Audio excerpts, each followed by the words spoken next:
Bienvenue à Ready Church. Rien n'est impossible à Dieu. Ah, l'onction respecte l'onction.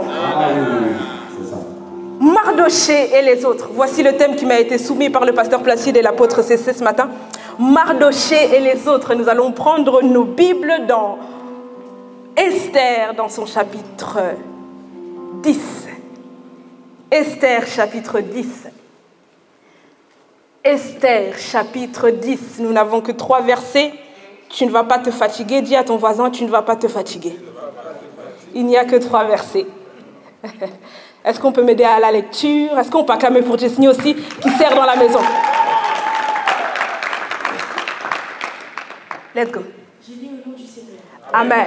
Et le roi Assuérus imposa un tribut sur le pays et sur les îles de la mer. Et tous les actes de sa puissance et de sa force, et la déclaration de la grandeur de Mardoché, comment le roi l'éleva, ne sont-ils pas écrits dans le livre des chroniques des rois de Médie et de Perse?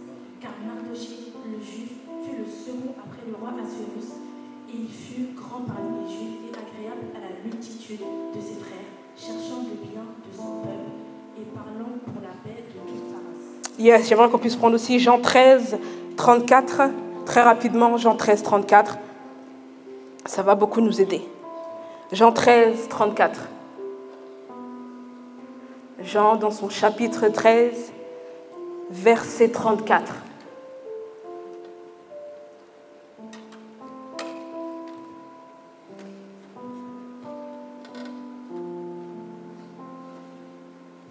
J'ai lu au nom du Seigneur.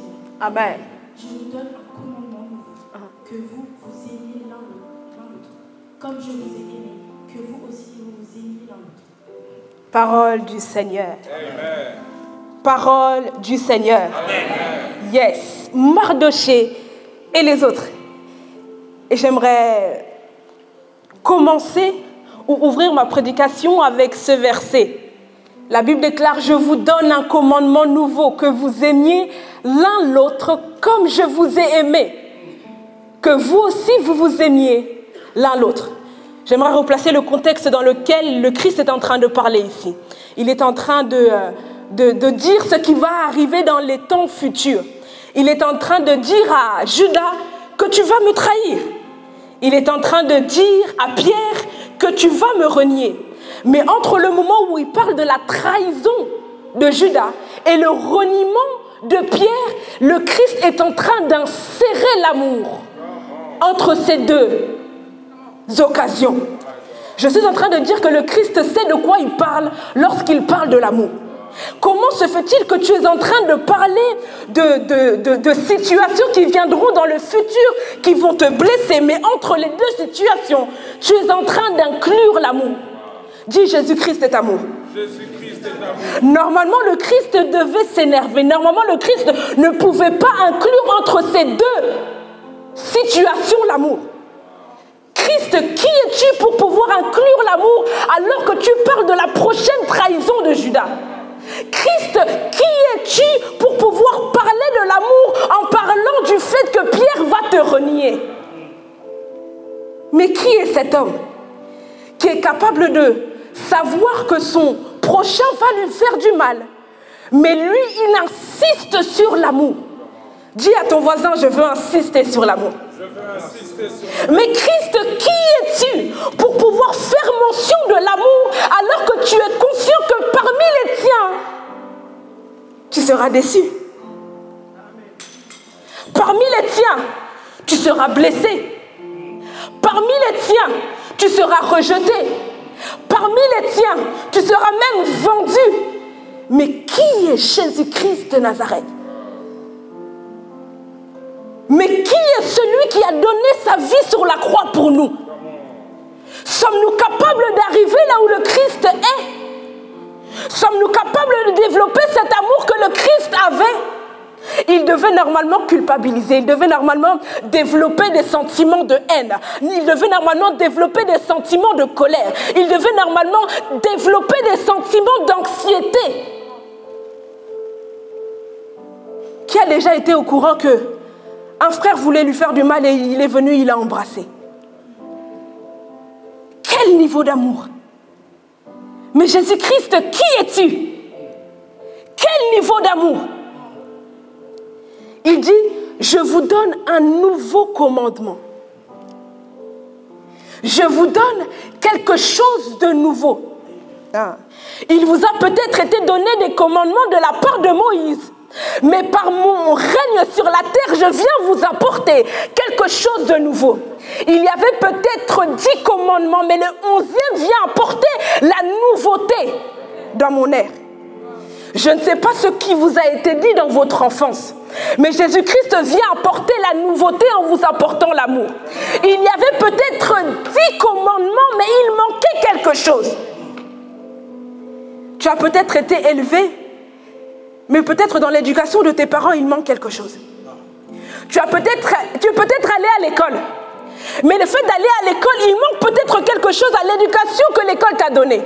Tu as peut-être été inclus dans la société, mais ce que la société t'apporte, il manque quelque chose.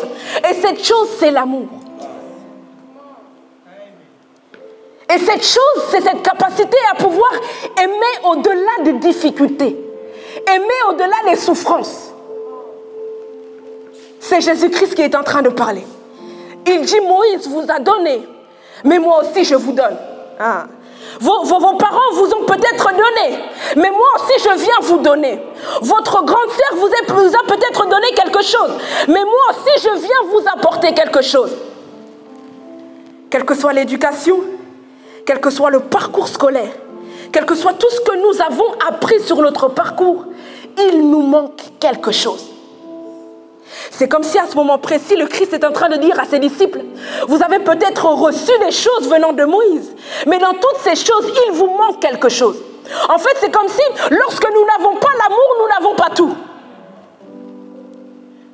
Nous pouvons respecter le fait de ne pas commettre l'adultère. Nous pouvons peut-être respecter le fait de ne pas tuer mon frère. Je suis peut-être consciente que je dois sacrifier le jour du sabbat, mais s'il n'y a pas l'amour, alors je ne fais rien. S'il n'y a pas l'amour, alors je ne fais rien. Est-ce qu'on peut retourner dans Esther 10? C'est comme ça que je voulais commencer et introduire ma prédication ce matin. Mardoché et les autres. Le premier point que j'aimerais qu'on puisse échanger ce matin, c'est que Mardoché n'était pas obligé. Oh, Seigneur. Mardoché n'était pas obligé, mais il l'a fait. Nous revenons dans le contexte. Aman convainc Cyrus de pouvoir écrire quelque chose pour la mort des Juifs. Et Mardoché est dans une position normalement où lui peut être restauré.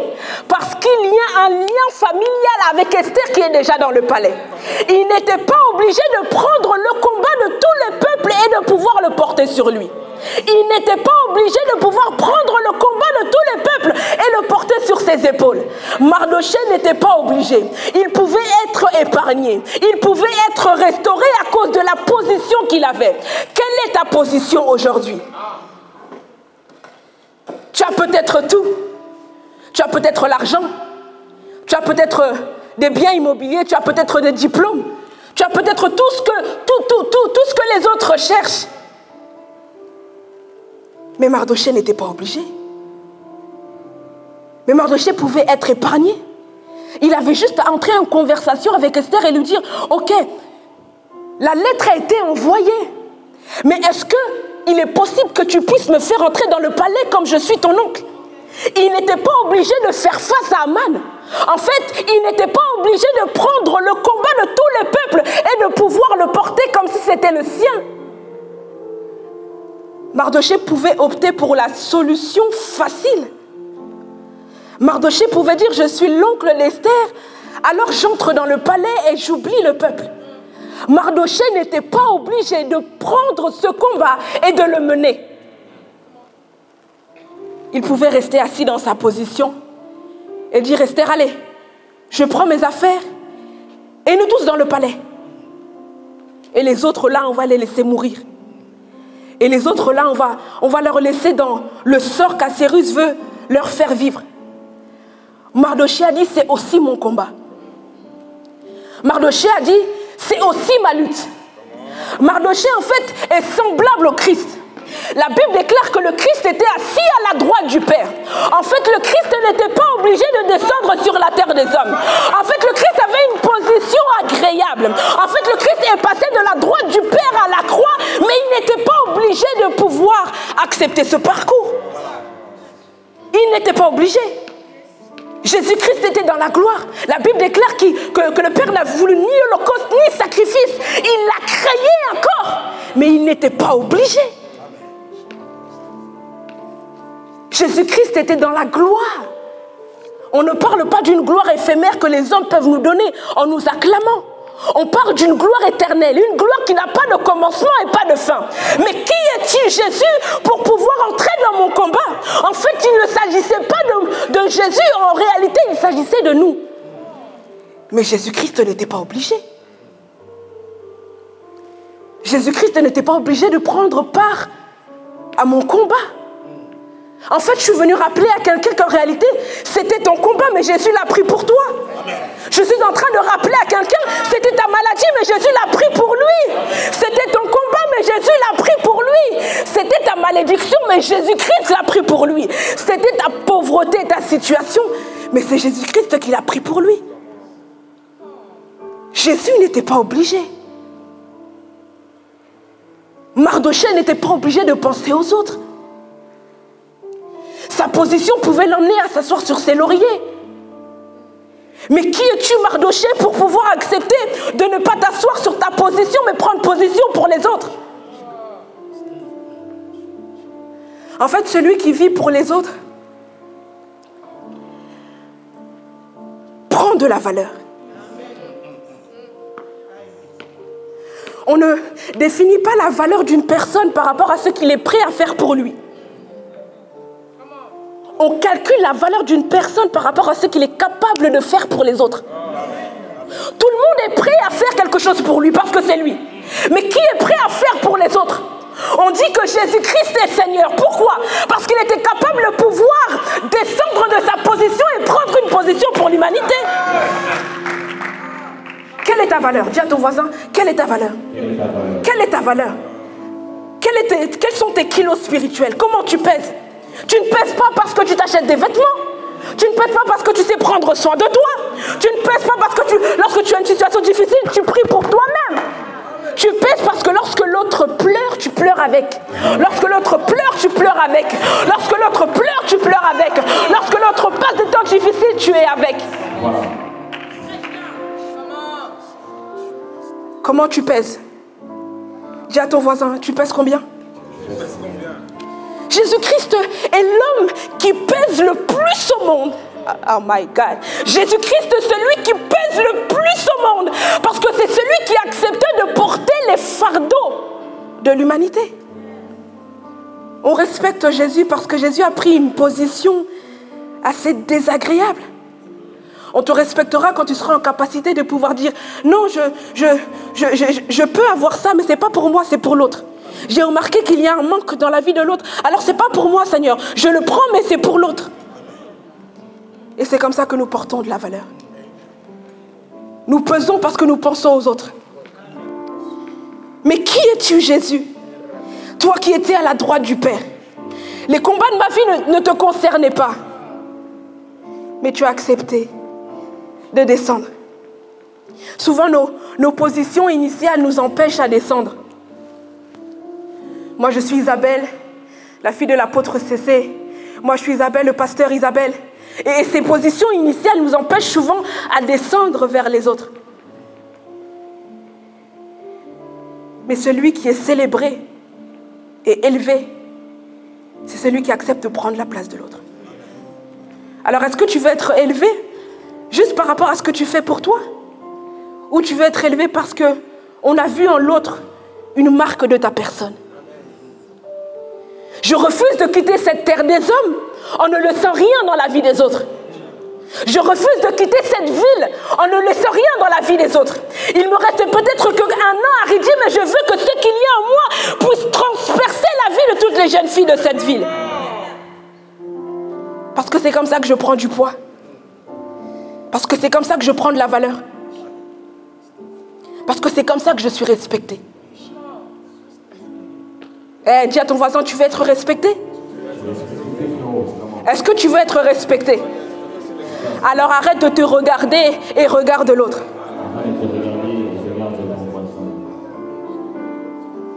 J'aime.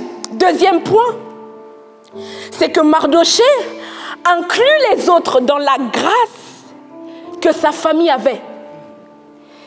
Mardoché voulait que tout le monde prenne part. Mardoché voulait que tout le monde prenne part. Parfois, à cause de la souffrance que nos familles ont connue, nous excluons d'autres personnes. On parle de Mardoché, un déporté, un captif. Mardoché aussi avait peut-être des blessures. Mardoché aussi avait peut-être des souffrances. Il était en train d'élever Esther seule. On parle d'une famille monoparentale. Qui a dit que c'était simple de pouvoir éduquer un enfant seul? Mardoché aussi avait des souffrances. Mardoché aussi avait des coups que la vie lui avait donnés, Yerdina. Mardoché était monoparental. Qui a dit que c'était facile d'élever Esther? Qui a dit que c'était facile d'élever une orpheline? On sait que les orphelines ont développé certaines blessures parce qu'elles ne connaissent pas leurs parents. Mais qui a dit que c'était simple d'élever seule Esther? Qui a dit que c'était simple? Mardoché avait des souffrances. Mardoché a perdu des membres de sa famille, certainement.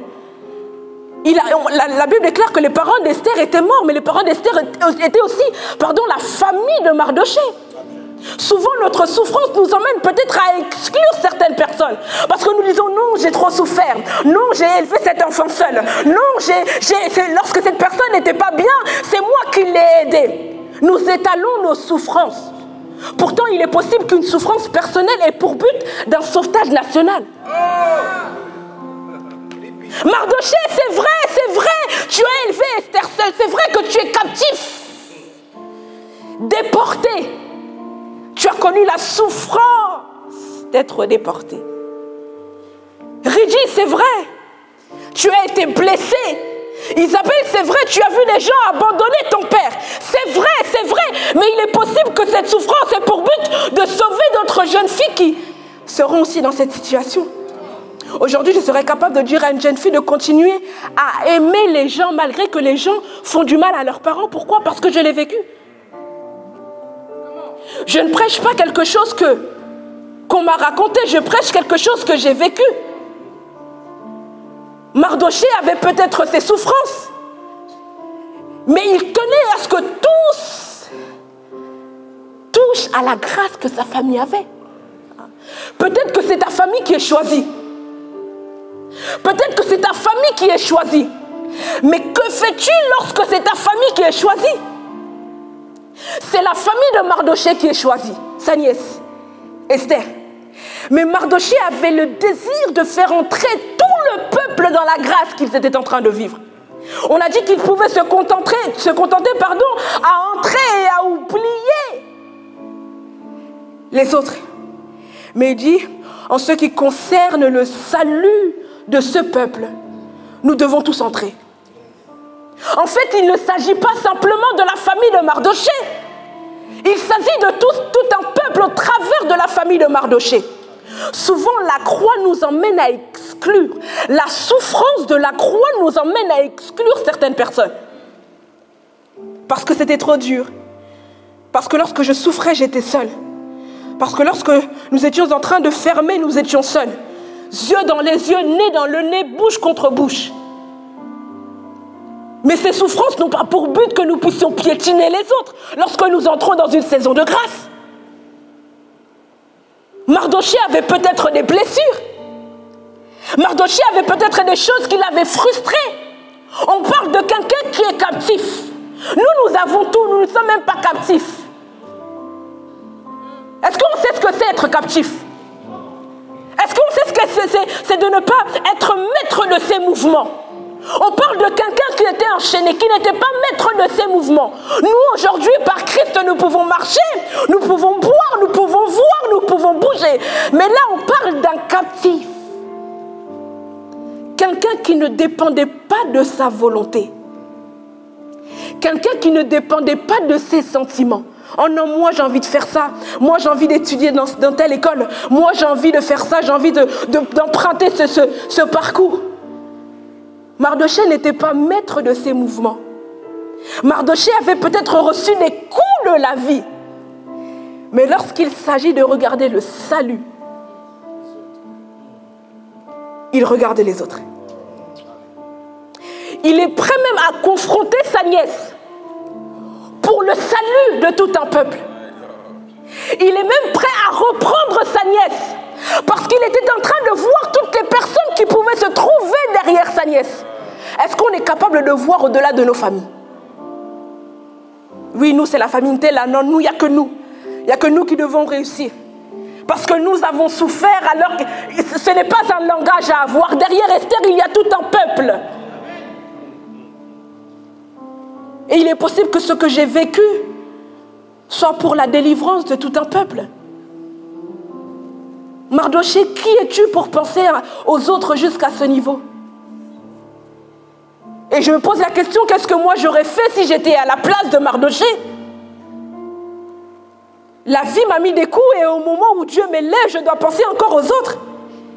Mais Jésus, comment tu fonctionnes? C'est comme ça que le Christ fonctionne. Il te brise parce qu'il sait qu'il va t'élever. Et il sait qu'au moment où il va t'élever, ce brisement te permettra de penser aux autres. Ah oui, le brisement permet à ce qu'il y ait des souvenirs et ces souvenirs nous emmènent à penser aux autres. Ah, je me souviens de cette situation. Et je me souviens que Dieu ne m'a pas laissé. Et comme à ce moment-là, il y avait quelqu'un pour moi, alors je me dois aujourd'hui dans la gloire de penser à quelqu'un à côté de moi. Parce que lorsque je souffrais, il y avait quelqu'un à côté de moi. Et celui-là, c'était Jésus-Christ. Alors lorsque j'entre dans ma gloire, il me faille aussi de penser à quelqu'un. Parce que lorsque j'étais souffrante, il y avait déjà quelqu'un. Oui, Lizzie, c'est peut-être pas facile. Qui a dit que grandir qu'avec maman, c'était facile? Mais peut-être que cette histoire est pour que demain, tu puisses parler aux jeunes garçons et dire que quels que soient les coups de la vie, en fait, c'est possible de penser aux autres. Et que finalement, les situations difficiles n'ont pas pour but que je puisse exclure les autres de ma grâce. J'entre dans la gloire, mais qu'est-ce que je fais? Je pense aux autres. Mardochée, qui es-tu? Jésus-Christ, qui es-tu? Tu passes par la souffrance de la croix, mais tu n'exclus personne. Tu passes par la souffrance de la croix, mais tu n'exclus personne. Lorsque le sang coulait à la croix, tout le monde était justifié. Mais lorsque le Christ est crucifié, lorsqu'il ressuscite, il ne dit pas « Bon, moi j'ai tellement souffert que toi, tu ne mérites pas le salut. J'ai tellement souffert que toi, en tout cas, je ne te mets pas. » Le Christ a dit « Père, tout est accompli. » Et dans le tout, il y avait les bons. Et dans le tout, il y avait aussi les mauvais. Et dans le tout, il y avait aussi ceux qui cambriolaient peut-être les maisons. Et dans le tout, il y avait aussi peut-être ceux qui avaient une vie d'immoralité sexuelle. Et dans le tout, il y avait aussi peut-être ceux qui vivaient dans la masturbation. La Bible déclare que le Christ n'est pas venu pour les bien portants. Les bien portants n'ont pas besoin de médecins. Lorsque tu vas voir les médecins, c'est parce que tu es mal portante. Mais que voulons-nous lorsque nous sommes élevés? La Bible déclare qu'il n'a pas regardé comme une proie arrachée à être égal à Dieu. Mais il s'est livré en prenant la forme d'un simple serviteur. En allant jusqu'à la mort, mais pas n'importe quelle mort. La mort de la croix. Je suis crucifié, c'est vrai. Mais les autres? Je suis abandonné, c'est vrai. Mais les autres? J'ai été délaissé, c'est vrai. Mais grâce les autres? Que diront-ils?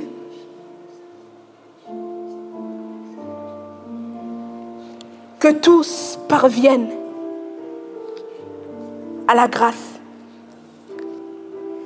Que notre souffrance ne nous emmène pas à exclure un tel. Ah, Mardochée, qui es-tu? Qui es-tu? Troisième point, j'aimerais ensemble qu'on puisse redéfinir l'objectif de tes bienfaits ou de ta bonté. La Bible dit, car Mardochée fut le second après le roi Assuérus.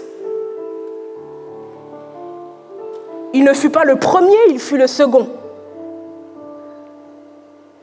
Il est possible que tu puisses faire tout le bien du monde, mais que tu ne finisses pas premier. L'objectif des bontés de Mardochée n'était pas pour devenir premier. Pourquoi fais-tu du bien? Pourquoi faisons-nous du bien? Faisons-nous du bien parce que nous sommes en train d'aspirer à la première place? Ou faisons-nous du bien parce que c'est dans notre nature de faire le bien?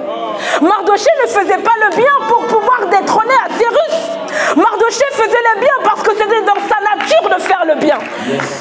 Alors qu'est-ce qui nous pousse à faire le bien? J'aimerais ensemble que nous puissions redéfinir les objectifs de nos bienfaits. Pourquoi je fais le bien? Pourquoi je relève cette sœur lorsqu'elle est à terre? Est-ce que je le fais pour être acclamé? Est-ce que je le fais pour être vu? Est-ce que je le fais pour finir premier? Est-ce que je le fais pour qu'on puisse m'élever? Ou je le fais parce que c'est dans ma nature?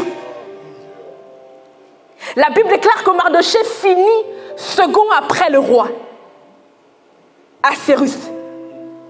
Qu'est-ce qui nous pousse à faire le bien? Est-ce que nous faisons le bien parce que nous sommes en train de pouvoir convoiter la place d'Assuérus? L'objectif de Mardochée, lorsqu'il faisait le bien, n'était pas de détrôner Assuérus. Et l'apôtre l'a si bien dit, il a dit, Assuérus est la forme de Dieu le Père.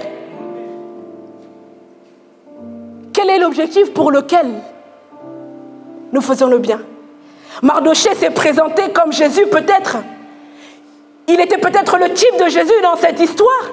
Mais est-ce que Mardochée, lorsqu'il faisait le bien, il avait pour objectif de faire descendre Assuérus?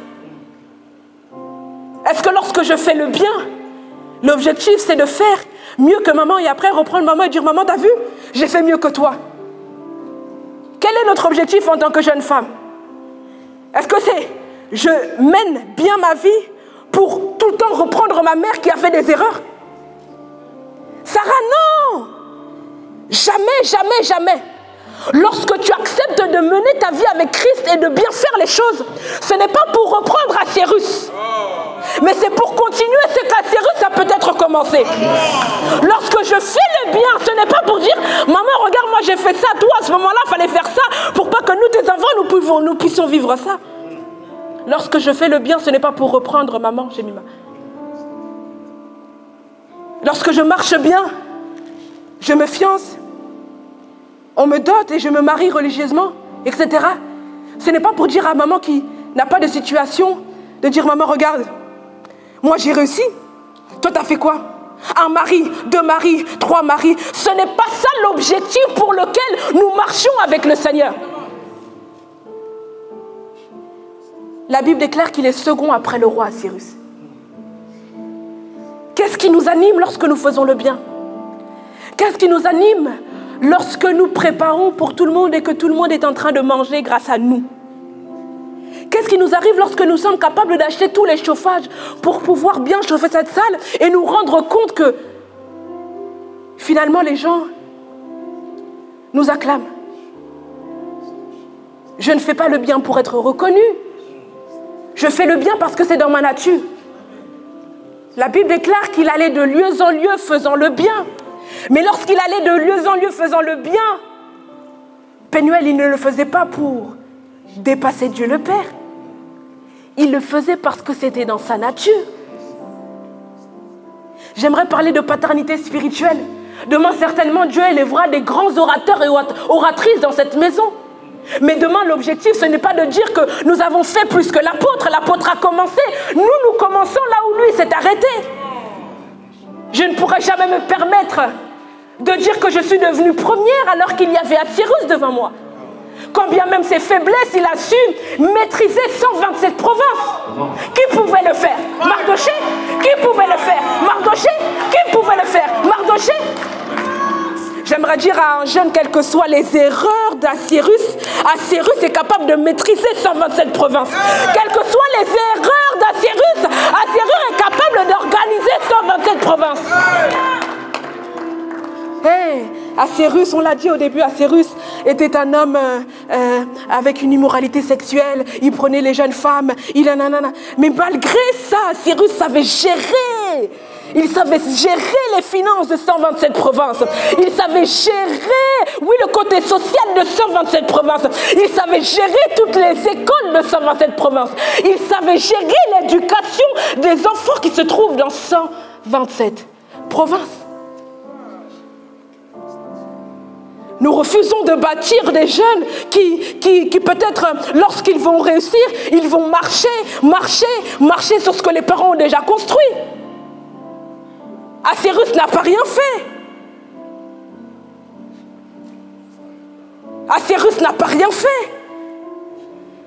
Mardochée, quel que soit le bien que tu as fait, tu n'es pas encore arrivé au niveau où tu peux gérer 127 provinces. Tu n'as géré qu'un peuple et tu penses faire face à Assyrus. Mais qui es-tu, Mardochée? Oh, Saint-Esprit, aide-moi. Aide-moi. Redéfinir les objectifs de nos bienfaits. Est-ce que tu veux toujours être le premier qu'on reconnaît, le premier qu'on acclame, le premier qu'on élève?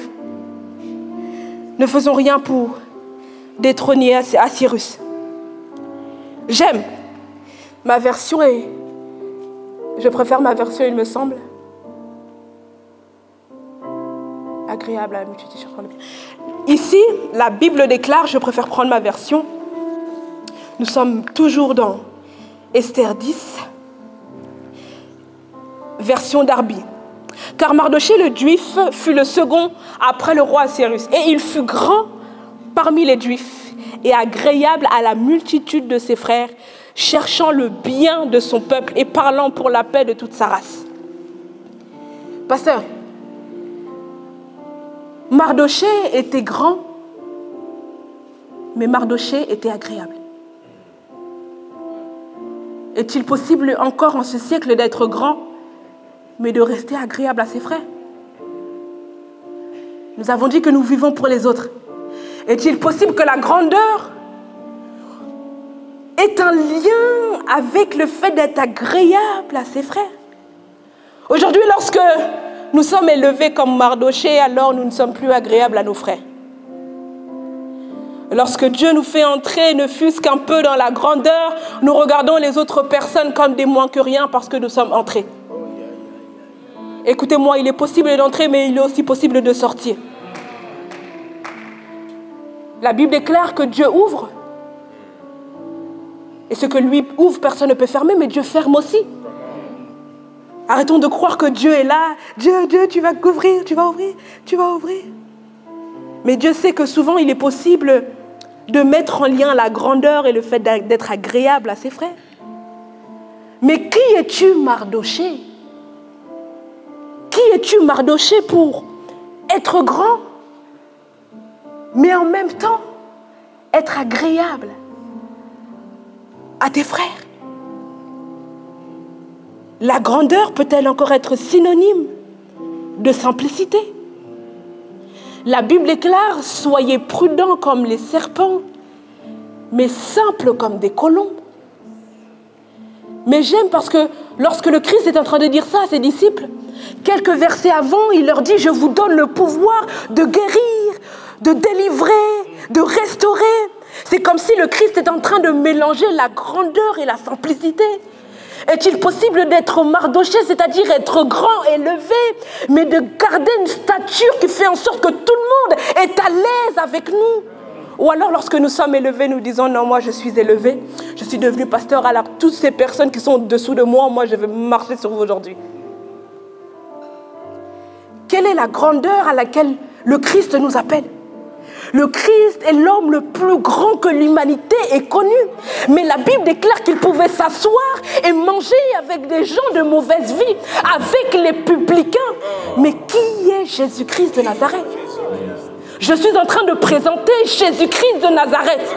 Un homme grand mais simple. Un homme élevé mais simple. Un homme élevé mais simple. Mais qui est Jésus-Christ de Nazareth?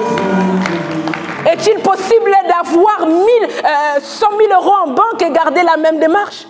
Souvent l'apôtre aime nous faire rire et il nous dit qu'il y a des démarches qui sont reliées à la situation financière. Lorsque tu n'as que 100 euros, tu marches comme ça, tu dis, ah Seigneur, vraiment, souviens-toi de moi, vraiment, tu as dit que l'or et l'argent t'appartiennent, vraiment. Et une fois que le Seigneur essaye, ça veut dire qu'il n'a même pas encore commencé. Il essaye seulement. Le frère qui venait comme ça, il commence à... Je n'ai pas dit qu'il a commencé. Hein. Jésus, j'ai dit seulement lorsqu'il essaye. Alors, est-ce que la grandeur peut-elle avoir un lien avec la simplicité? Est-il possible d'avoir 300 millions d'euros chaque mois, mais de pouvoir toujours être en proximité avec les gens? Je suis en train de casser cette mentalité qui dit que lorsque tu es grand, tu deviens orgueilleux. Je suis en train de casser et de briser cette mentalité qui veut faire croire aux Congolais que la démarche a un lien avec une situation financière. Et tellement que nous sommes instables financièrement, nos démarches changent d'un jour à l'autre. Lundi, Dieu nous bénit, nous sommes comme ça. Après, on jette tout l'argent dans les chaussures. Après, mardi, on commence à être comme ça. Mercredi, on élève. Mardi, on est instable dans notre démarche. Dis à ton voisin, garde la même démarche. Ah, dis à ton voisin, garde la même démarche. Garde la même démarche. Voilà. Et puis même d'ailleurs, pour info, les plus grands millionnaires, ils ne s'habillent pas comme nous. Nous autres, là, c'est encore des vêtements de... Ah, Seigneur. Mais les millionnaires, ils vont entrer là avec un petit t-shirt simple, un petit jean. Seigneur, change nos mentalités. Ah, change nos mentalités. Change nos mentalités. Je sens que Dieu parle. Est-ce que quelqu'un peut entendre Dieu comme moi? Je sens que Dieu parle. Est-ce que quelqu'un peut entendre Dieu? Peut entendre Dieu comme moi? Ah, Seigneur. Je vais conclure avec ça. La Bible déclare car Mardochée le Juif fut le second après le roi Assyrus. Il fut grand parmi les Juifs et agréable à la multitude de ses frères. Mardochée, le Juif, il est agréable aux Juifs. Est-ce qu'il est agréable aux Philistins? Est-ce qu'il est agréable à d'autres peuples? Je pose une question. Est-ce qu'il est agréable à d'autres peuples? Il est agréable à qui? À qui? À ses propres frères. J'aimerais dire qu'il est possible d'être aimé et soutenu par ses propres frères. Le mensonge du diable est celui-ci. Il veut nous faire croire que une personne qui est réellement appelée doit obligatoirement être détestée des siens. Mais tout le monde n'est pas Joseph. Tout le monde n'est pas David. Pourquoi on est comme ça? Pourquoi on est comme ça? Il est possible d'être aimé par les siens. Mardochée était juif, mais la Bible déclare qu'il était aimé parmi les juifs. Pourquoi nous les Congolais, nous sommes comme ça, ou les Africains, nous ne sommes pas en capacité d'être aimés parmi nous? Pour être aimé, il faut aller chez les autres. Mais c'est un mensonge du diable. Pour être appelé, tu ne dois pas obligatoirement être détesté des siens. Il est possible que tu sois appelé, mais que les siens t'élèvent aussi. Mardochée en est l'illustration. Il est possible que tu puisses créer ton entreprise ici à Ridi et que les premières personnes qui s'aiment dans cette entreprise ou qui l'élèvent, ce soient les gens même de l'église. Pourquoi le diable est venu nous faire croire que le premier soutien que nous pouvons avoir est en dehors de l'église? C'est à l'intérieur. C'est ici que ça doit commencer. Lorsque Marie-Lou crée son truc, je dois être la première à être là. Lorsque Yardina commence sa chose, je dois être la première à la soutenir. Lorsqu'Anastasia commence quelque chose, je dois être derrière pour dire que tu es parmi nous. Mais nous t'aimons. Le problème, c'est que nous croyons que nous sommes tous des Joseph, tous des David. Oui, moi, je sais qu'il ne m'aime pas. Parce que je suis une étoile, non? Moi, je connaissais quelqu'un qui disait, moi, je suis une étoile, donc c'est je comprends, en fait. Je suis une étoile dans ma famille, c'est pour ça. C'est un mensonge du diable. Il est possible d'être juif et aimé par les juifs. Il est possible d'être ridien et aimé par les ridiens. Il est possible d'être nantais et être aimé par les nantais. C'est possible. C'est un mensonge du diable. Dis avec moi, c'est un mensonge du diable. C'est un mensonge du diable. Il ment, il ment. Ah, j'aime beaucoup ça. Il me reste combien de minutes? 3 minutes, ok. J'aime beaucoup. La Bible déclare, et cherchant le bien de son peuple et parlant pour la paix de toute sa race. J'aimerais dire à quelqu'un ce matin, prends soin de ce qui t'appartient. Avant de prendre soin des enfants des autres, avant de prendre soin du copain de l'autre, avant de prendre soin des amis des autres, prends soin de ce qui t'appartient. La Bible déclare qu'il le faisait pour le bien-être de sa race. Alors qu'est-ce qui est à toi? Il faut commencer déjà comme ça. Qu'est-ce qui est à toi? Qu'est-ce qui t'appartient? Tes enfants t'appartiennent, ta famille t'appartient, ton foyer t'appartient, tes projets t'appartiennent. Et tu dois te battre pour ce qui t'appartient premièrement. J'aime beaucoup le dire, mais souvent nous sommes les premières à prendre soin de ce qui est à l'extérieur de notre premier champ de vision. Nous sommes là, nous voulons seulement prendre soin des enfants de notre sœur. Oui, vous, je veux prendre soin de vous, mais tes propres enfants, tu ne prends pas soin d'eux. Tu ne les montres pas comment il faut se laver, comment il faut prendre soin de leur corps.